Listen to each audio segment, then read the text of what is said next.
converged here yesterday, we had to get the report. Of course, the reason is why we stopped the process. We are talking here.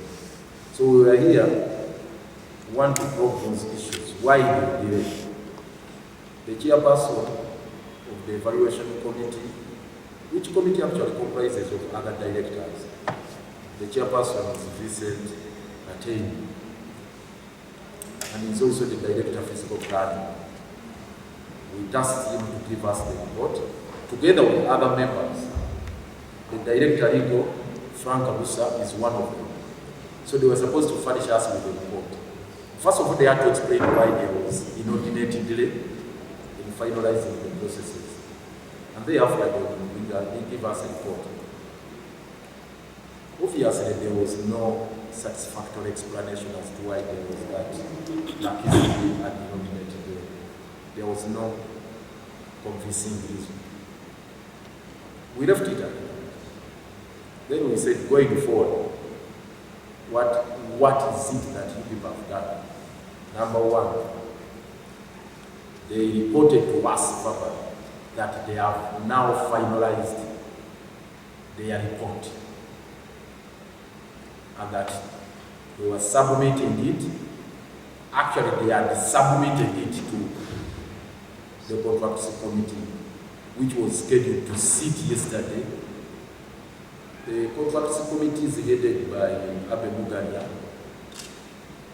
who is the director of engineering.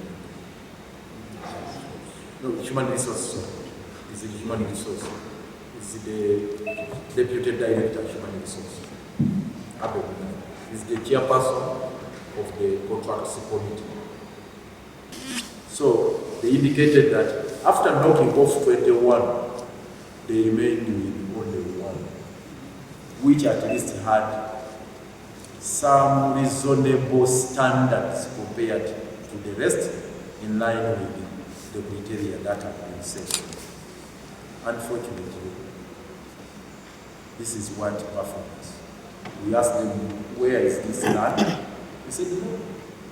Yes, the land is in Idungu. Yes, they said the land is in Idungu. I said, wait a minute.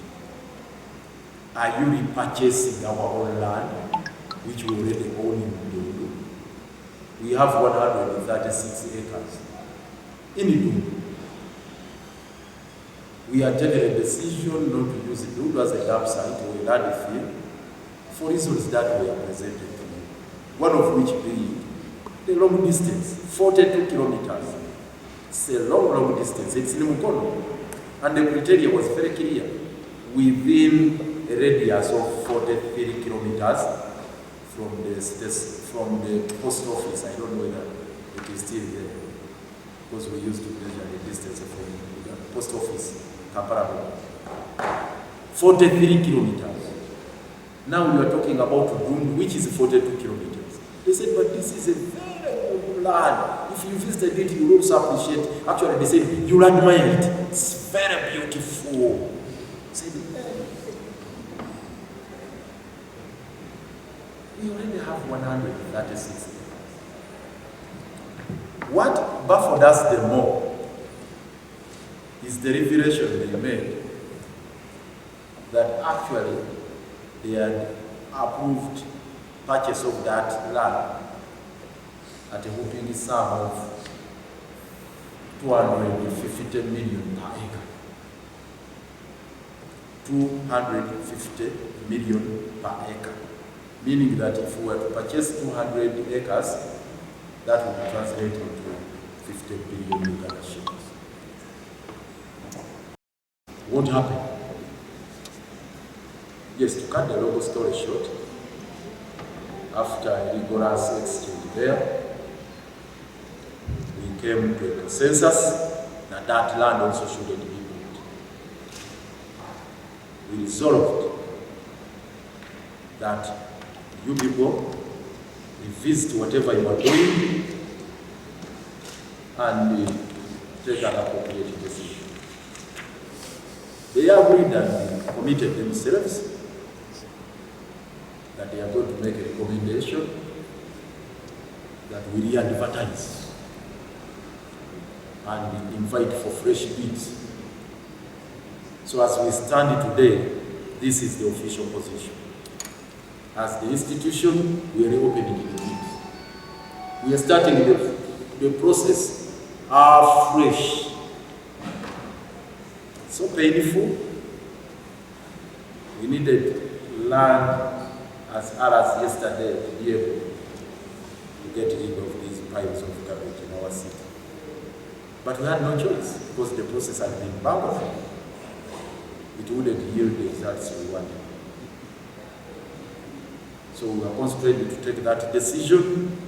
We re-advertise and give ourselves very strict timelines. So this week the advert has to come out, and by 2nd, we gave the deadline of 2nd October. A decision ought to be taken one way or the other. So we directed them to fast track the processes of whatever they are required to do. Under the PPD Act, they have to do it within the parameters of the PPD Act and all other relevant laws governing procurement of government assets. And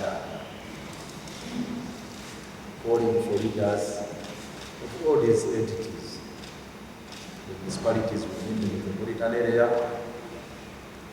and KCCA. From our side, we are represented by the Honorable John Sebufu, in charge of planning and civil works, as well as our Minister of Social Services, the Honorable Members.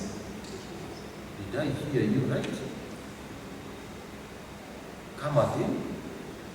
That yes, there is no land, money for purchase of land. Then we ask, how about the promise of 16 billion by cabinet? They said, the 16 billion is for other things. It's not for purchase of land. That purchase of land was part of the 83 billion General 7 and the cabinet had promised to remit to KCCA. In the next budget, yes, there's going to be no supplementary. Then we say, hey, we are in September.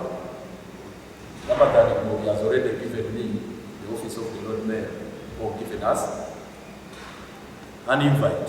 He has extended an invite to us. I think on 17th, 27th, I don't know. We are going to have preparatory meetings to begin preparing the budget framework paper for the financial year 2025-2026. We are yet even to receive the budget call circular. First budget call circular, it has not been given to us. So the process for preparing the budget framework paper has not commenced. Now here we are. The minister is telling us that this money for purchase of land will be in the next budget. Why am I raising this? So whoever is going to put in your bids, understand you are going to buy your land on credit. You will be paid in the next financial year. I don't want to tell you lies. You may be there salivating, you may be there expectant that the moment your bid is approved, you'll be getting the cash. Wapi? They said 83 billion, part of the money to establish the facility, that is the landfill, is what we are going to use to buy land. The 16 billion, is a matter that if we break it down, but I was hesitant personally to receive it casually like that. Said you make a concrete breakdown on how the 16 billion is going to be disbursed. But Kasari, in a Kasari manner, what they presented was the settlement of the people,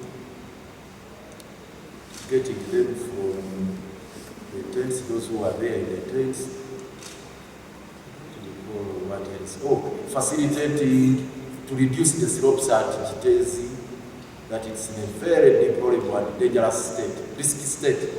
It's a risky area now, Kitezi again. They said, no, we have now to flatten Kitezi, reducing those slanting slopes. Then also, we talked about if we are to go to Memvu, we require to prepare the access roads there. We need to do some preparatory works at Memvu, or if it is Katikoro, or if we are to go back to Katabi, things like that. But of course, where there is no documentation, it's hard to be interest because they were just speaking off the cuff. That's how casual we are, but unfortunately, and that is the state of affairs. We thank you. May God bless you.